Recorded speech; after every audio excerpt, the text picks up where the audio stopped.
এই পশ্চিম বাংলার নির্লজ্জ বেহায়া মুখ্যমন্ত্রী একটা চাকরি দিতে পারেন না, অথচ 26,000 চাকরি কেড়ে নিলেন। শিক্ষিত বেকার ছাত্রছাত্রীদের স্বপ্ন চুরি করার সরকার, এরই পরিবর্তন দরকার। সেই জন্য আমাদের এই পরিবর্তন সভা। আগামী 2026 বিধানসভা নির্বাচনে জনতা জনার্দন ঠিক করে দেবে কোন সরকার এই পশ্চিম বাংলার শাসন ক্ষমতা চালাবে। আমরা আশাবাদী, আমরা 2026 বিধানসভা নির্বাচনে পশ্চিম বাংলায় ভারতীয় জনতা পার্টি সরকার করব। এই পশ্চিম বাংলায় আমরা যে লড়াই করছি সেটা কিসের লড়াই জানেন? এই রাজ্যের মুখ্যমন্ত্রী একজন হিন্দু হয়েও হিন্দু ধর্মকে গন্ধ ধর্ম বলে অপমান করেন। আমরা এর পরিবর্তন দরকার, সেই জন্য আমাদের এই পরিবর্তন সভা। আমাদের রাজ্যের ফিরহাদ হাকিম তিনি কি বলেছিল জানেন? মুসলমান হিন্দু ঘরে জন্মগ্রহণ করাটা নাকি আমাদের অপরাধ, দাওয়াতে ইসলাম। এই যে জিহাদি কথাবার্তা, এরই বিরুদ্ধে আমাদের লড়াই।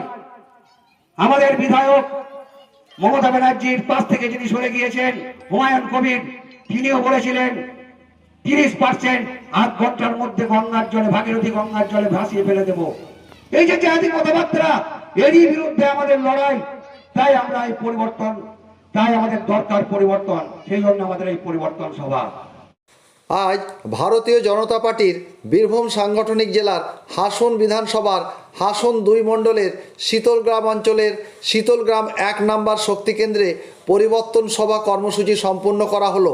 উপস্থিত ছিলেন মণ্ডল সভাপতি গোবিন্দ মাহান্ত সহ মণ্ডল ও শক্তিকেন্দ্র নেতৃত্বগণ। বর্তমান জেহাদি শক্তির বিরুদ্ধে, অপশাসনের বিরুদ্ধে, সন্ত্রাসের বিরুদ্ধে, হিন্দু ধর্মকে অসম্মান করার বিরুদ্ধে পশ্চিমবাংলার মানুষ পরিবর্তনের পথে নেমেছেন। 2026 বিধানসভা নির্বাচন তৃণমূলের বিসর্জন। এখানে ন্যায় প্রতিষ্ঠা হবে, সুশাসন প্রতিষ্ঠা হবে, এই সব অঙ্গীকার নিয়ে আজকের সভা অনুষ্ঠিত হয়।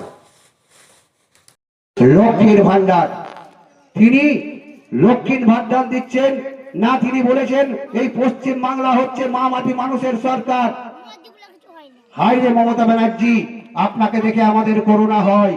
তার কারণ এই পশ্চিম বাংলার মায়েরা যেখানে ধর্ষিতা হয়, পশ্চিম বাংলার মাটি যেখানে রক্তাক্ত হয়, পশ্চিম বাংলার মানুষ যেখানে অবহেলিত হয়, আপনি কিভাবে বলতে পারেন মামাটি মানুষের সরকার? পশ্চিম বাংলার প্রত্যেকটা এলাকায়, প্রত্যেকটা প্রত্যন্ত গ্রামাঞ্চলে থেকে শুরু করে শহরাঞ্চল পর্যন্ত বিভিন্ন জায়গায় দেখবেন, প্রত্যেকটা দিন টিভির খবর শুনবেন, কোথাও না কোথাও মায়েরা বোনেরা ধর্ষিতা হচ্ছেন। 7 বছরের শিশু থেকে 70 বছরের মহিলা পর্যন্ত, বৃদ্ধা মায়েরা ঠাকুমা পর্যন্ত ধর্ষিতা হয় পশ্চিম বাংলায়। একটাও বিচার পায় না। পশ্চিম বাংলার বেহায়া নির্লজ্জ বেহায়া মুখ্যমন্ত্রী ধর্ষকদের বাঁচাতে গিয়ে তার সেই ধর্ষিতাদের পদদলিত অবহেলিত করেন, কোনো বিচার তিনি পাইয়ে দেন না। আপনারা দেখেছেন কামদুনি থেকে কাকদ্বীপ, দার্জিলিং থেকে কোচবিহার, বর্ধমান, বীরভূম, রামপুরা, রানাঘাট, সিউড়ি, পার্ক স্ট্রিট, কোথাও দেখতে পাবেন না কোনো মায়েরা সুস্থ আছেন, কোথাও দেখতে পাবেন না কোনো মায়েরা বোনেরা নিরাপত্তা পাচ্ছেন। অথচ তিনি নিদান দেন রাত্রেবেলায়, রাত্রি 8টার পর মায়েদের আর বোনেদের, মহিলাদের রাস্তায় বার হওয়া যাবে না। আশ্চর্য তো, মহিলারা কোথায় যাবে? রাত্রি 8টার পরে ঘরে বসে থাকবে। আপনি আরজি করের মতো আমাদের বোন ভাইয়ার একটা বিচার পাইয়ে দিতে পারলেন না। আরজি করের ডাক্তার ভাইয়া বিনা পয়সায় চিকিৎসা করতেন। যদি কোনো পেশেন্ট, কোনো রোগী চিকিৎসা করার পয়সা না থাকতো, আমাদের বোন অভয়া তাকেও পয়সা তুলে দিত ওষুধ কেনার জন্য। সেই অভয়া আরজি করের মতো একটা হাসপাতালে ধর্ষিতা হতো, মৃত্যুবরণ করতে হলো। এবং সেখানেও সন্দীপ ঘোষ আর বিনীত গোয়েলদের মতো চুটকে অপদার্থের জন্য অভয়ার মা বাবা আজও নীরবে ভিত্তি কাটছে।